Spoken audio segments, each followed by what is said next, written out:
Soyez pas jaloux, hein. Nous n'avions pas plus dans le sud de soleil que vous en avez eu à un moment donné. Nous sommes comme vous, regardez à Lourdes. Hein. J'y étais dimanche dernier, vous avez vu, hein. J'ai quitté Lourdes, ça a été le déluge. J'espère qu'il n'en sera pas de même tout à l'heure, une fois que je serai parti de Nantes. Mais sachez quand même, parce que je suis venu exprès pour vous, puisque j'arrive directement de Moscou.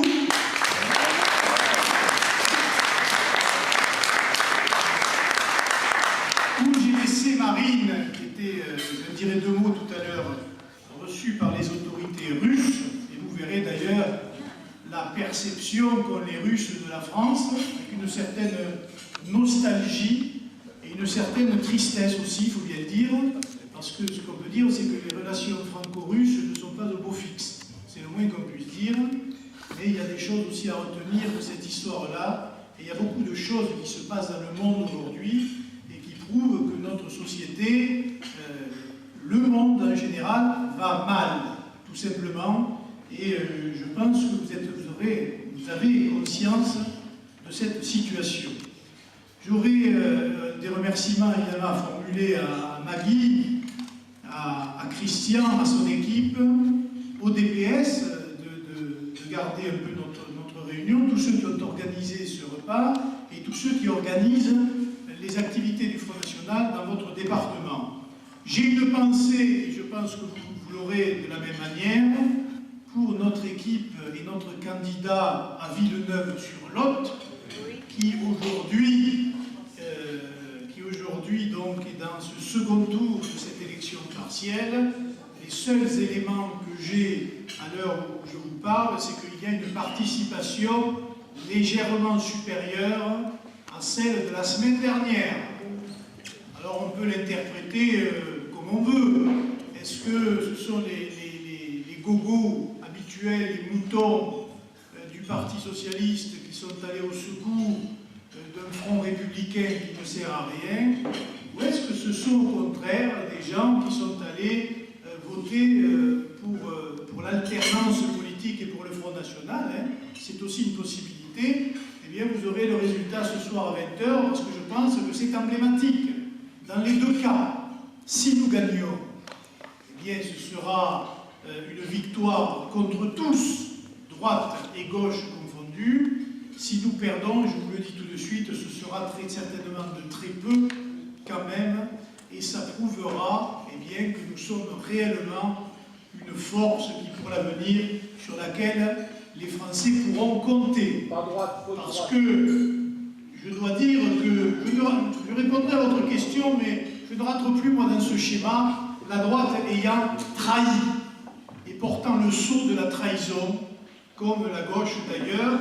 Je pense qu'on a dépassé ces étiquettes politiques et que chacun, en fonction de son histoire personnelle, de son appartenance passée, se fera une idée sur la conception qu'il a des valeurs de la politique en général, mais je pense que nous ne sommes plus à compter qui est de droite ou qui est de gauche, mais nous sommes plutôt à regarder qui va sauver la France, voilà.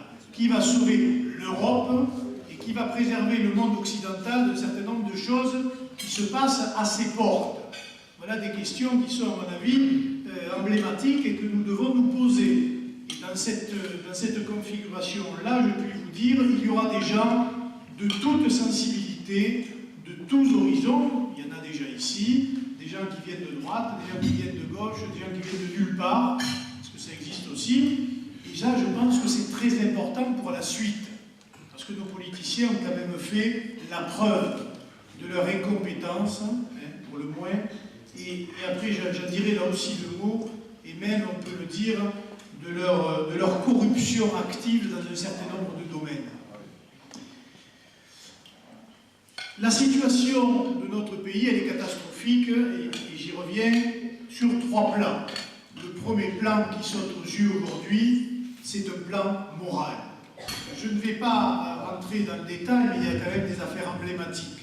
Voilà. La dernière affaire, pour ceux qui la suivent, il y a deux affaires, mais ils sont tous liés, si vous voulez. Tout est lié, c'est quand même l'affaire Tapie. L'affaire Tapie, elle met aux prises, alors là, pour le coup, des gens de droite et des gens de gauche.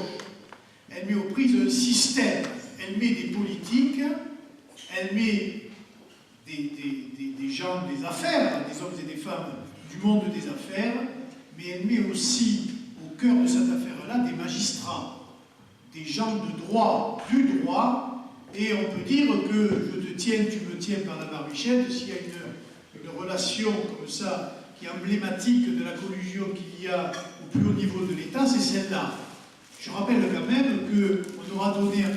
Tapie plus de 400 millions d'euros de réparation.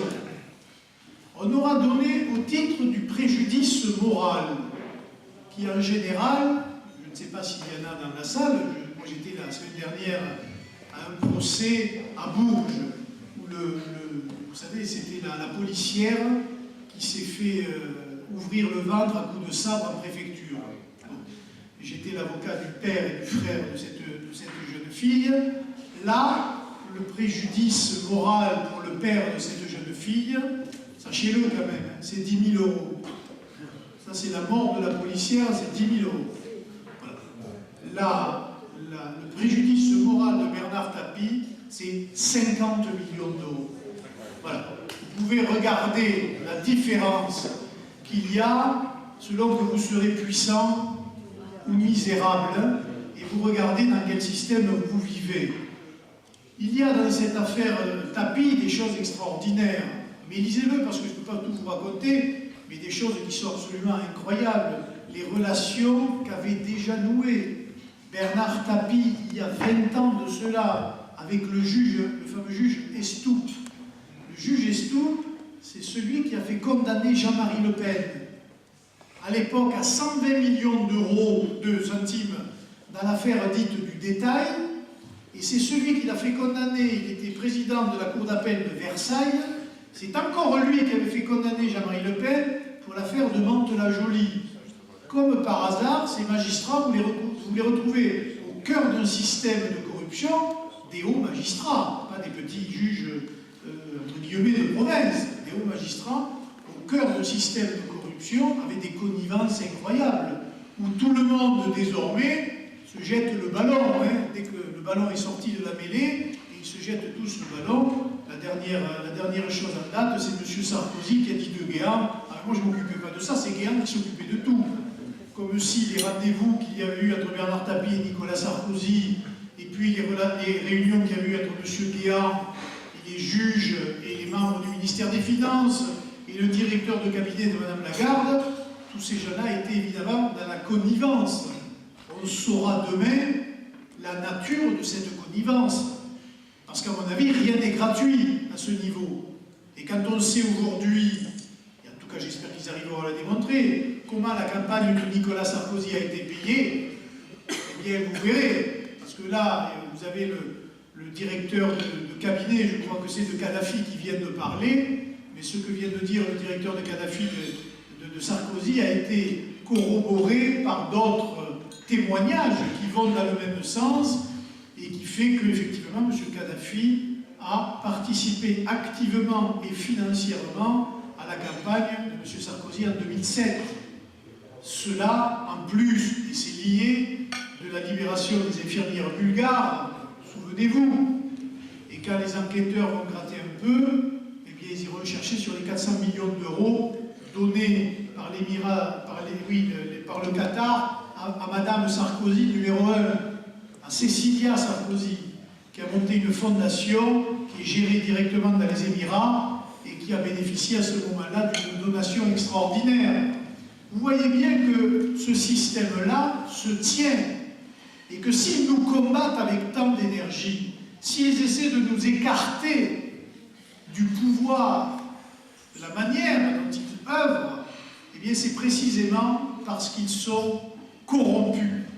Et je crois que moi, le grand secret de cette République, ce n'est pas l'extrême droite, ce n'est pas ceci ou cela. Le grand secret, c'est la corruption.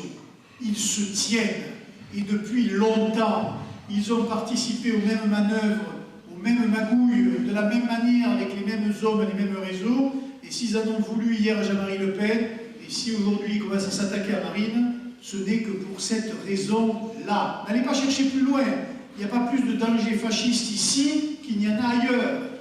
Et comme nous ne sommes pas plus des fascistes, je vois pourquoi on se sentirait concerné en plus.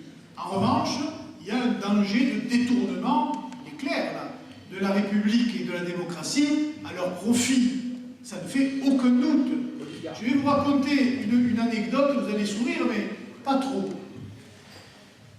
Pendant la campagne présidentielle, vous vous souvenez d'un monsieur qui s'appelle Robert Bourgi, avocat libanais, chiite libanais, qui était le monsieur Afrique de Jacques Chirac, qui avait été l'adjoint de Focard, et qui a été au début l'adjoint de monsieur Sarkozy, l'adjoint à l'Afrique.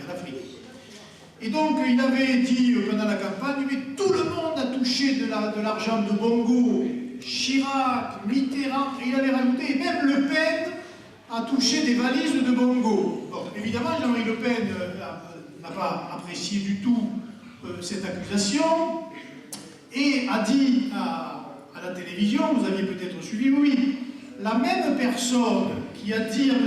Bourgi que j'avais touché des valises de M. Bongo, et très certainement le même qui m'a dit que M. Bourgi faisait des passes au bois de Boulogne, mais comme il avait une sale gueule, il n'avait pas beaucoup de clients.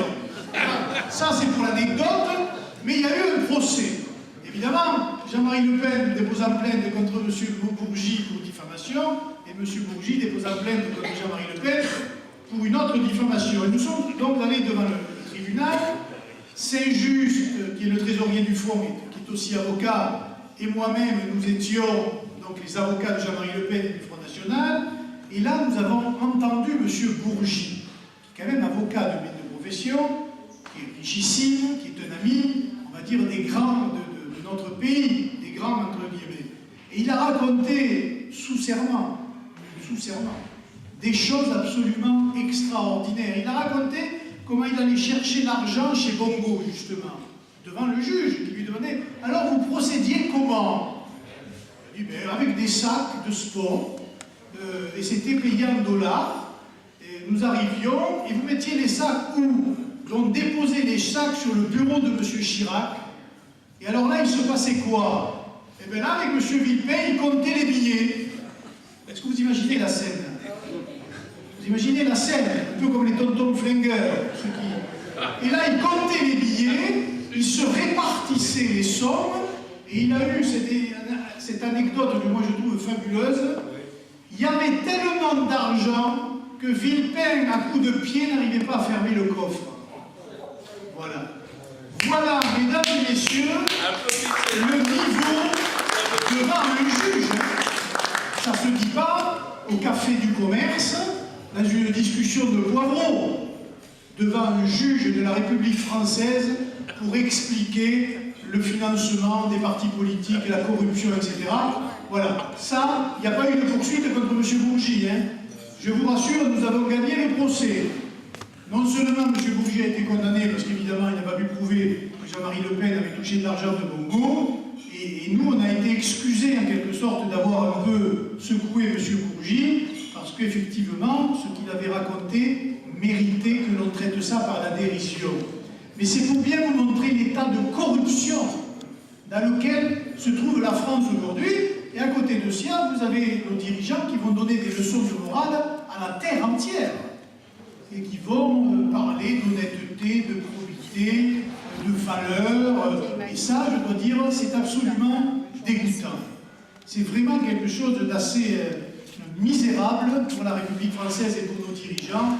Et je dois dire que nous ne sommes peut-être pas à l'abri de d'autres surprises. Regardez l'affaire Guéant. Monsieur se payait avec les primes qui revenaient à la police. 10 000 € par mois, c'est quoi? Voilà, il n'était que préfet, hein, hors cadre. Je ne sais pas quel est le salaire d'un préfet hors cadre. Plus 10 000 € par mois, plus le reste. Quand on lui pose des questions sur d'où venait l'argent qui venait de Malaisie, il vous dit, oui, j'ai vendu 2 tableaux d'un peintre que personne ne connaissait, ou très peu d'ailleurs. Bon, personne ne dira, peut-être l'enquête le dira, que c'était les rétrocessions de commissions sur les marchés d'Airbus, en Asie. Voilà, parce que nous sommes là au cœur de la corruption du système Sarkozy et de la droite, avec des gens comme M. Djouri. Les gens, vous n'avez pas regardé, qui est un Algérien qui a pris une balle à l'époque dans le buffet, dans les locaux de la police judiciaire à Paris, et qui est devenu le monsieur affaire du clan Guéant-Sarkozy. C'est un Algérien, et c'est lui qui traite avec toutes les monarchies pétrolières, et notamment qui est impliqué dans les affaires de corruption avec Areva, un autre sujet de conversation dans les années à venir. Vous voyez que, comme quoi, hein, depuis les années Mitterrand, depuis les années Giscard, après les années Chirac, eh bien, la Sarkozy et la Hollandie aujourd'hui, eh bien, c'est du pareil au même. Et moi, je dois dire que s'il y avait une seule image à prendre, c'est l'image de M. Hollande hier au Qatar. Voilà. Même politique, mêmes amis. Mêmes amis. Et quand on voit la manière dont il gère le pays, et dont on voit la manière dont il est là avec ces gens-là, on se dit que la France, elle est sous tutelle. Ils ne sont plus libres de leur mouvement, ils ne peuvent plus rien faire, parce que la France, d'abord, est appauvrie, il faut bien le dire, elle est amoindrie moralement, et je pense que désormais, elle est sous la dictature d'un certain nombre de lobbies internationaux qui l'empêchent d'avoir une politique authentiquement nationale et européenne. Et j'en viens là à ce que nous avons entendu en Russie, qui n'est pas un pays à l'abri de toute critique, et notamment en matière de corruption, que ce soit clair. Enfin, on apprend des choses, parce que finalement, nous sommes de petits nouveaux là-dedans. Et quand Marine est reçue par le président de la Douma, par le vice-premier ministre et quelques autres personnalités du régime, eh bien, on se rend compte de l'image dégradée de la France aujourd'hui.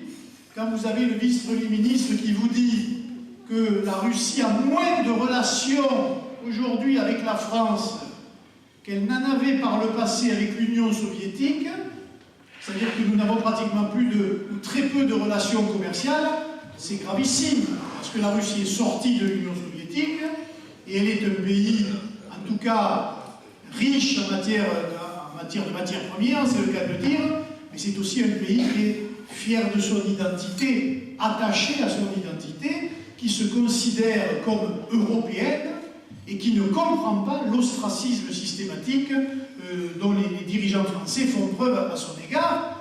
Et je vais vous donner quelques petites anecdotes. Quand vous avez un Russe qui vous dit « J'ai étudié la France, Alexandre Dumas et tous les auteurs français, etc. » Il n'était jamais venu à Paris. Il dit « Je suis venu à Paris, j'ai débarqué à Barbès. » Il a dit « Des Français, je n'en ai pas vu. » Voilà. Ça, beaucoup de Russes que nous voyons et qui viennent à Paris, parce que c'est la capitale, et c'est là où ils arrivent, vous disent des Français, apparemment il n'y en a pas beaucoup, il n'en reste pas beaucoup. Et la deuxième chose, c'est leur hostilité, mais d'une manière absolument... pour eux, c'est quelque chose d'important, le mariage pour tous. Ils ne comprennent pas. Ils disent, mais qu'est-ce qui se passe en France? Parce qu'ils sont encore, eux, dans un cadre traditionnel de défense des valeurs familiales, des valeurs de la civilisation, et ils disent, mais qu'est-ce qu'il se passe? Chez nous aussi, il y a des homosexuels, ils font ce qu'ils veulent dans leur sphère privée, on n'a pas à regarder ça, mais l'histoire du mariage, je peux vous dire que ça a choqué.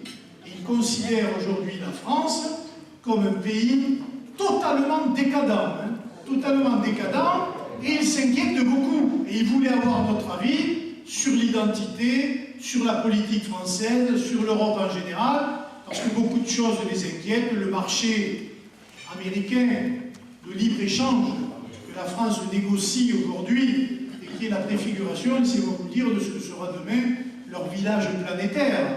Parce qu'ils veulent aujourd'hui ouvrir le marché transatlantique avec les États-Unis. Demain, ce sera la marchandise, après-demain, la monnaie. Il n'y a pas de raison. Parce qu'à partir du moment où vous ouvrez les frontières avec les États-Unis pour faire un marché supplémentaire, un grand marché supplémentaire, mais ils vous diront, ben, pour faciliter, il faut avoir la même monnaie, le même coût qu'ils nous ont fait pour l'Europe. Et donc, je suppose qu'un jour ou l'autre, vous aurez un Attali quelconque qui viendra vous vanter les mérites du dollar et qui vous dira, on n'a pas besoin de l'euro, on n'a qu'à prendre le dollar, comme ça, ce sera plus facile pour les échanges.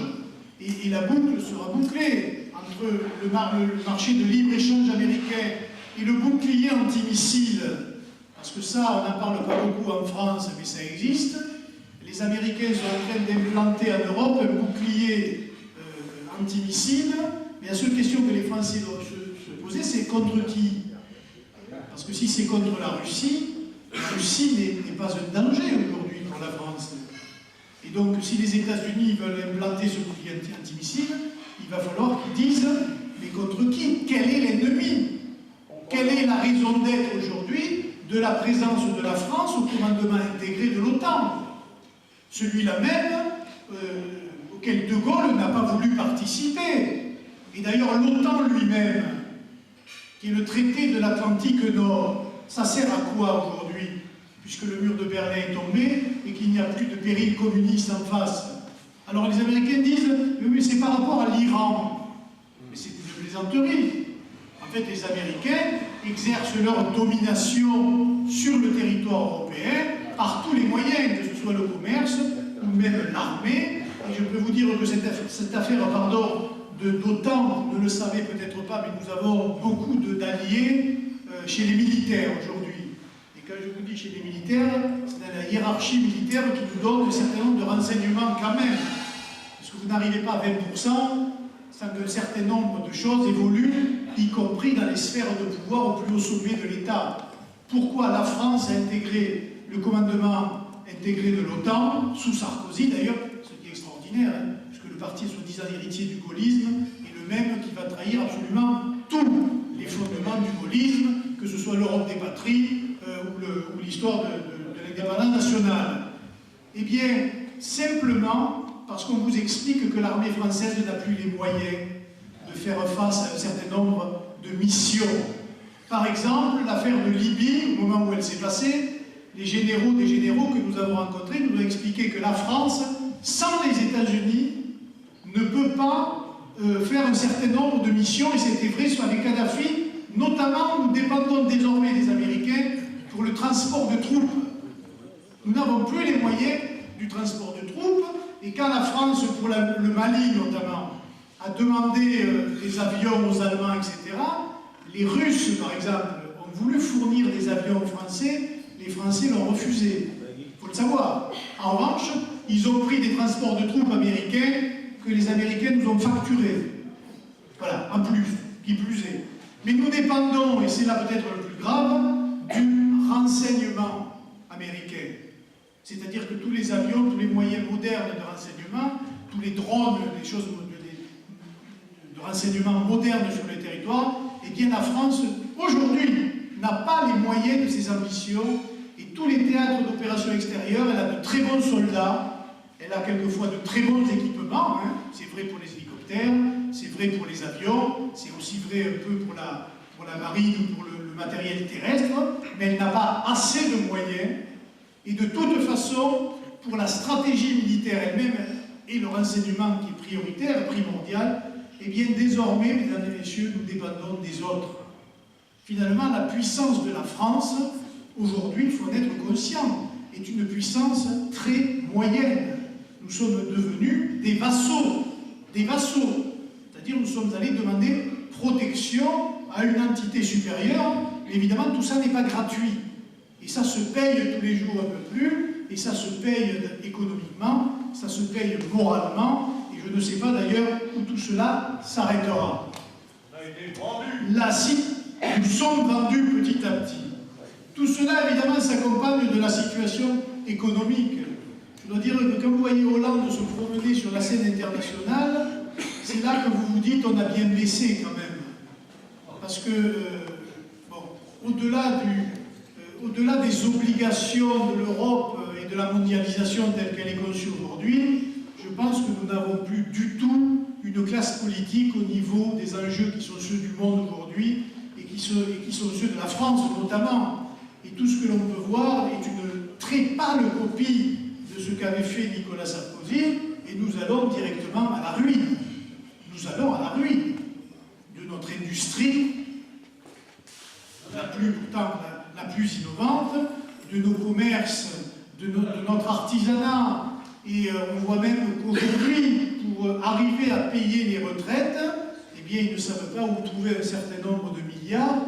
mais aucun de ces politiciens-là vous diront qu'il faut faire des économies.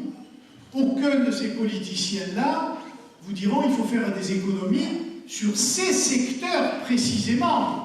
Parce que des économies, ils vont en faire, et notamment sur les retraites. Pour ceux qui la touchent, profitez-en bien, soyez heureux, et regardez-la.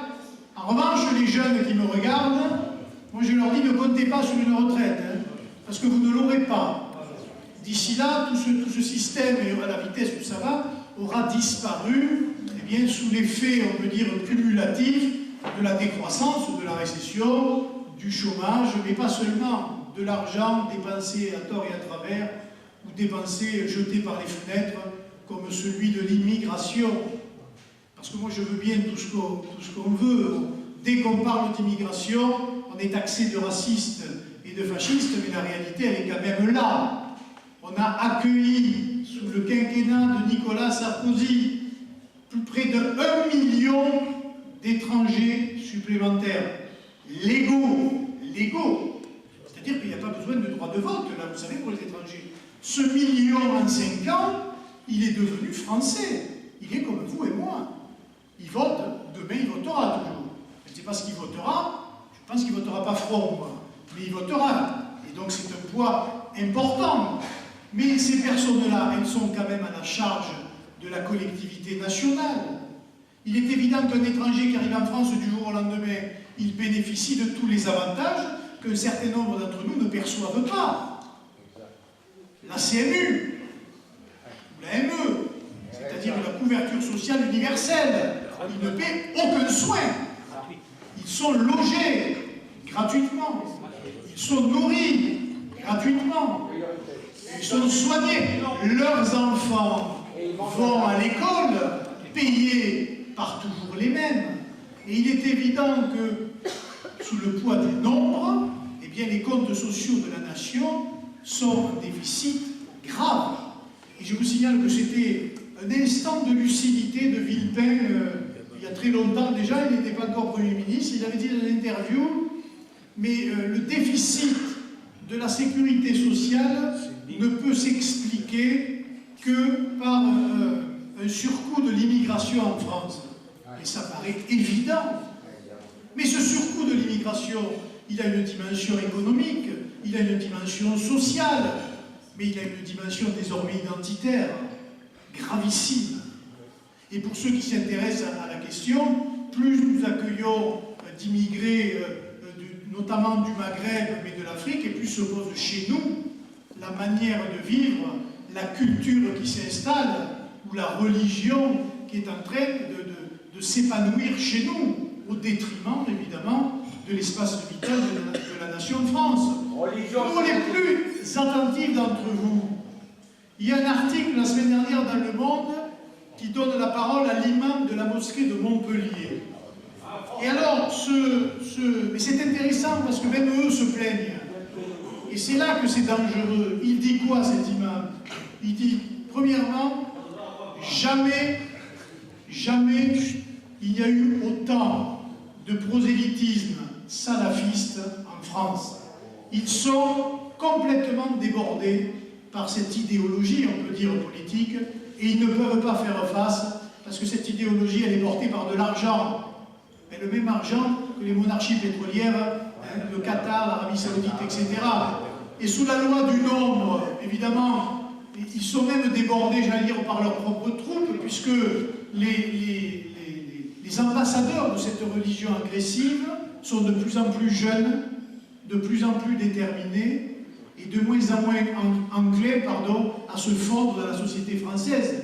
Et cet imam, qui est pourtant même pas français, je crois qu'il est marocain, dit de plus en plus, nous devons répondre à des questions assez saugrenues. Première question de ces jeunes, qui demain, en nombre, mesdames et messieurs, seront peut-être, moi je ne le souhaite pas, mais le visage de la France, en nombre. Premièrement, ben oui, s'ils sont 20 millions demain, ils seront plus nombreux que les nôtres. Donc attention.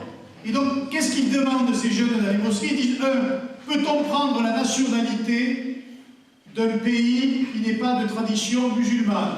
Première question. question de ces jeunes gens. Peut-on servir une armée qui va se battre contre nos frères musulmans à l'étranger? C'est quand même pas... Et on ne peut pas dire qu'ils sont dans des dispositions de se fondre dans le moule national. Hein. Et enfin, une troisième question qui va vous faire sourire, mais qui est éminemment inquiétante, parce qu'on est à Montpellier, il y a de la viticulture, etc. Peut-on aller travailler la vigne en sachant que le raisin fait de l'alcool et que l'alcool est interdit par notre religion? Est-ce que vous vous rendez compte, en 2013, en France, les questions que se posent des milliers et des milliers de jeunes à qui on a donné la carte nationale d'identité et qui ne se sentent absolument pas français, ni de cœur, ni de raison, ni de destin, ni d'histoire. Eh bien là, nous préparons, je crois, les prémices d'un conflit assez grave. Et je pense que nous sommes les seuls, non seulement à le dire, mais à vouloir lutter contre. Et enfin, pour terminer, et ça vous montrera aussi, je pense, pourquoi les femmes ont un rôle particulier à jouer pour la préservation de notre civilisation et de notre identité, c'est parce qu'elles sont les premières victimes de ce système-là. Marine le dit souvent, mais l'imam en question finit cette interview en disant « Je m'abstiens désormais de serrer la main des femmes pour ne pas que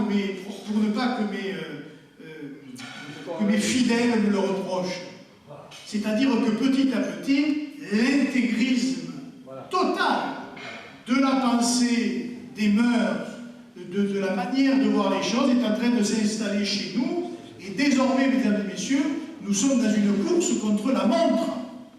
Ils occupent les places que nous n'occupons plus. Ils font les enfants que nous ne faisons plus. Il faut en avoir conscience. Et donc, sous la loi du nombre, ils revendiquent ce que nous-mêmes ne revendiquons plus. À mes amis qui vont souvent faire des actions contre les mosquées, etc., pour le symbole, c'est utile, certainement. Et moi, ce que je constate, c'est que s'ils construisent des mosquées, c'est qu'eux, ils fréquentent ces lieux de culte. Moi, je viens d'une région, dans le sud-ouest, où il n'y a plus de prêtres. Il n'y en a plus. Il y a des clochers, mais il n'y a plus de fidèles.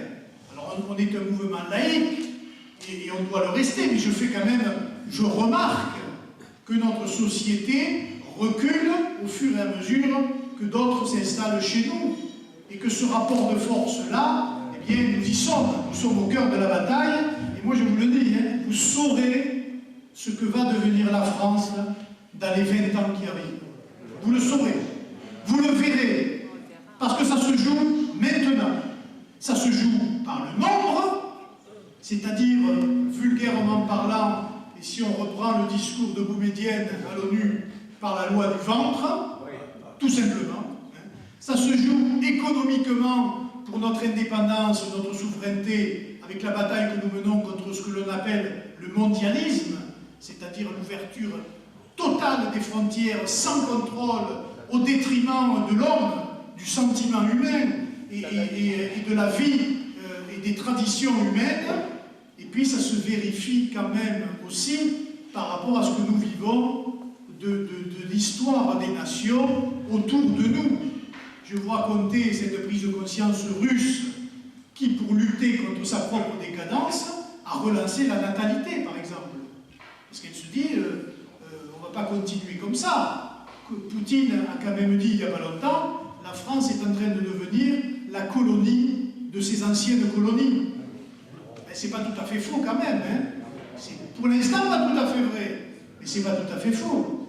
Eh bien, il y aurait matière à relancer la natalité chez nous quand même aussi un peu, comme le font d'autres pays. Mais quand vous regardez ce qui se passe aux portes de l'Europe, regardez le Maghreb, 100 millions d'habitants dans les 20 ans qui arrivent, avec des fautes inexcusables de la France, je tiens à vous le dire, non pas de l'avoir colonisé, hein, mais de l'avoir décolonisé, de la manière dont elle l'a fait.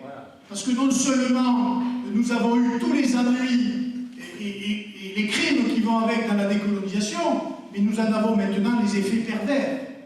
Parce que tous ceux qui me disent heureusement qu'on a largué l'Empire, parce que sinon ils seraient tous français. Alors je me retourne et je leur dis, mais ils sont français, ils sont déjà tous chez nous. 100 millions.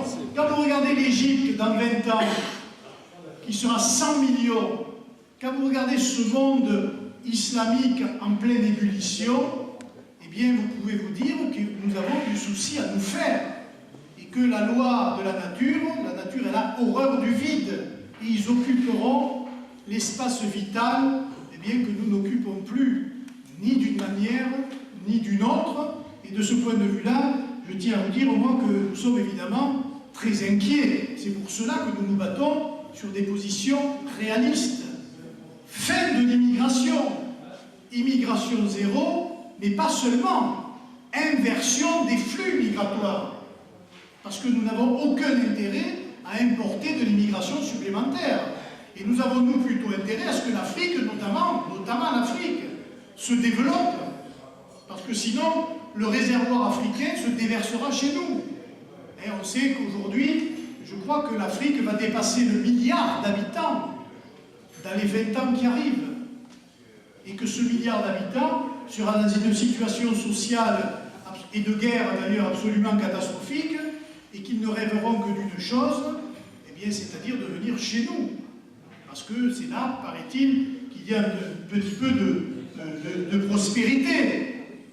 Nous sommes évidemment pour une politique de la famille et de la natalité.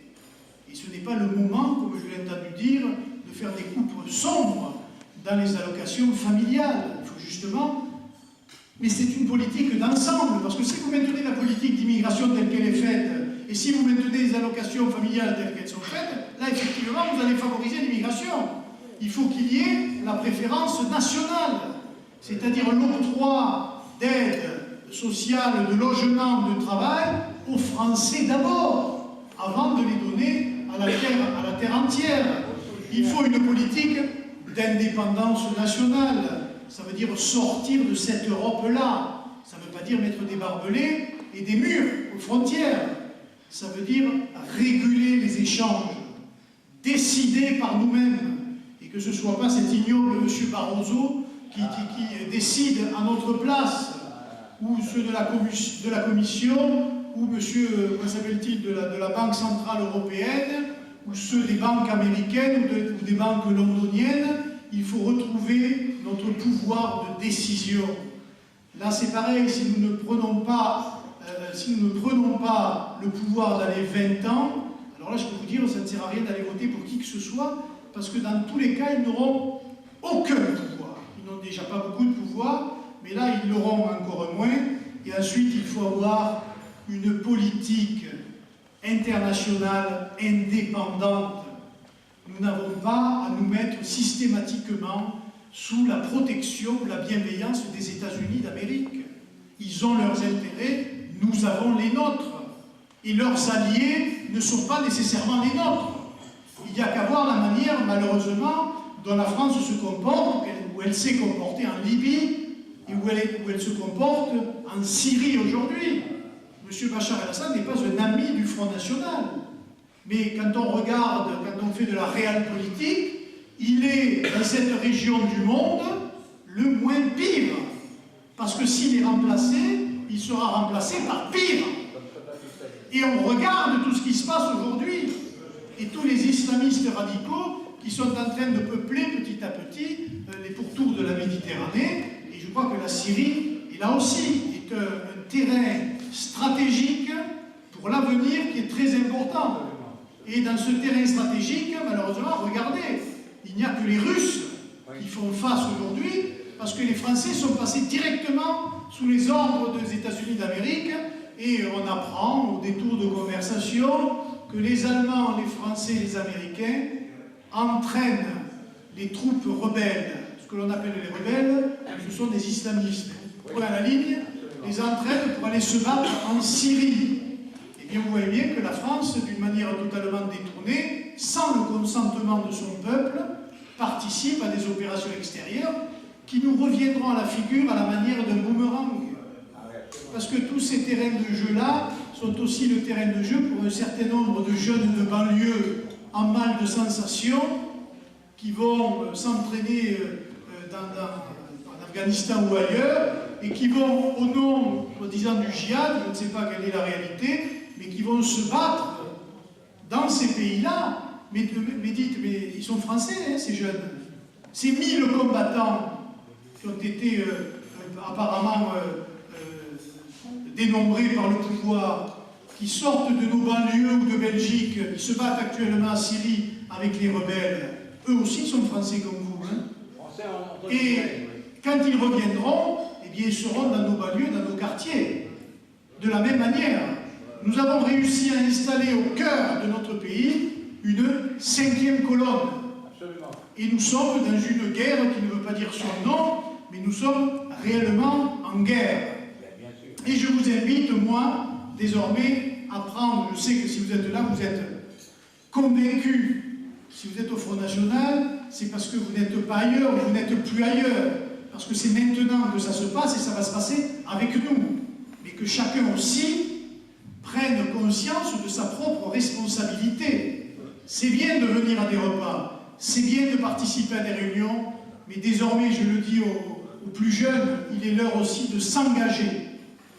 Pas seulement de prendre la carte, mais de s'engager sur des listes, d'aller militer, chacun avec ses compétences ou sa manière de faire. S'il y en a qui veulent aller coller des affiches, on peut aller coller des affiches, mais il n'y a pas que ça. Distribuer des tracts, oui, on peut le faire, mais il n'y a pas que ça. Dans vos milieux professionnels, dans votre famille, chez vos voisins, l'heure est venue de sonner la mobilisation générale. Parce que, encore une fois, et comme je vous l'ai dit tout à l'heure, personne ne fera le travail à notre place. Surtout pas les socialistes, et surtout pas l'UMP, qui sont d'ailleurs les mêmes. Et je crois vous avoir donné quelques éléments qui le prouvaient. Parce que si nous avions eu Nicolas Sarkozy, mesdames et messieurs, à la tête de l'État depuis un an, la situation économique ne serait pas meilleure du tout, et je pense que nous serions engagés en plus dans une guerre en Syrie ou ailleurs, parce que là, pour le coup, il était totalement inféodé au pouvoir extérieur. C'est donc, encore une fois, j'allais dire, et selon des leçons que nous tenons de notre histoire, ce sont les Français qui prendront leur destin en main.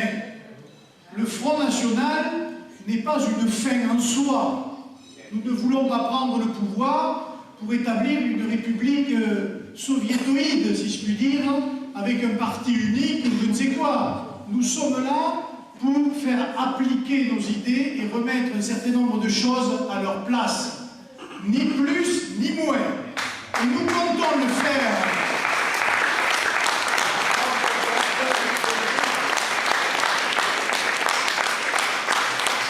Et nous comptons le faire de deux manières. La première, c'est par le référendum. Je pense qu'aujourd'hui, la France est tellement tenue par des lobbies de tous ordres, philosophiques, religieux, commerciaux, syndicaux, tout ce que vous pouvez imaginer comme groupe de pression qui empêche toute nouvelle réforme, que les grandes lois de rétablissement de la nation devront être prises par le référendum, car il n'y a pas de souveraineté au-dessus du peuple. Et ça, je crois que c'est quelque chose qu'il faut que vous disiez à vos amis, aux gens qui vous écoutent, parce qu'on nous accuse souvent d'être un parti fasciste, etc. La preuve, contrairement à eux, nous remettons notre pouvoir entre les mains du peuple, parce que nous avons confiance en lui.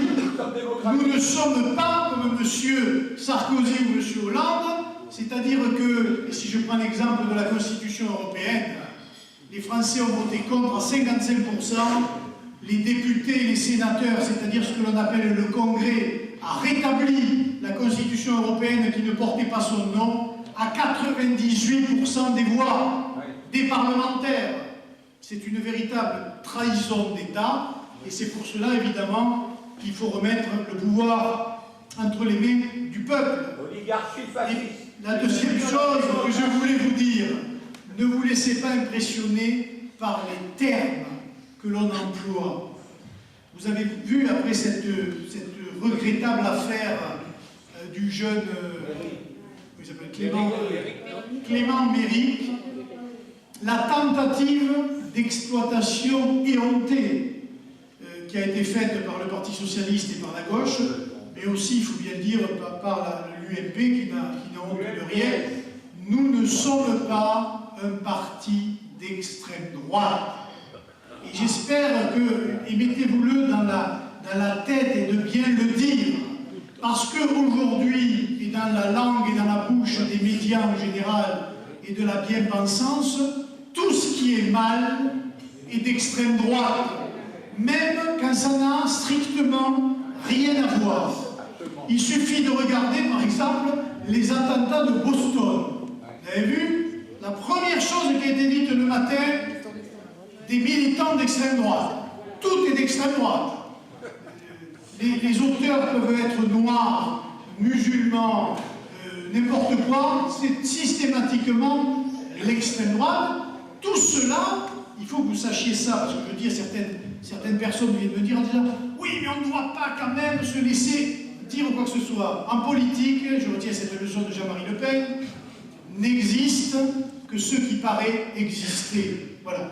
C'est très injuste, c'est abominable, c'est comme vous voulez, mais en tout cas, ils ont les moyens de savoir que quand ils vous collent une étiquette d'extrême droite, ça paye pour eux, pour la préservation de leur système, pour la préservation de leurs privilèges. Et c'est pour cela qu'avec Marine, et depuis qu'elle a pris la direction du front, systématiquement, on s'écarte de cette qualification, de ce qualificatif d'extrême droite. Oui, il y a une extrême droite en France, et après tout, elle a tout à fait le droit d'exister, si elle le veut, avec les méthodes qu'elle souhaite, dans le cadre des lois ou hors des lois, c'est son affaire. Nous, notre responsabilité, celle du Front National, c'est ce dont je viens de vous parler. Et rien dans ce que nous disons, ni dans nos propos, ni dans nos méthodes, ni dans la manière dont nous nous présentons au suffrage et au peuple français, n'est extrémiste en quoi que ce soit. Et j'allais presque vous dire, et je termine en vous disant cela, j'en parlais tout à l'heure avec des amis avant le repas, notre seule extrémité, si je puis dire, notre seul extrémisme, c'est notre extrême droiture. Merci de m'avoir écouté.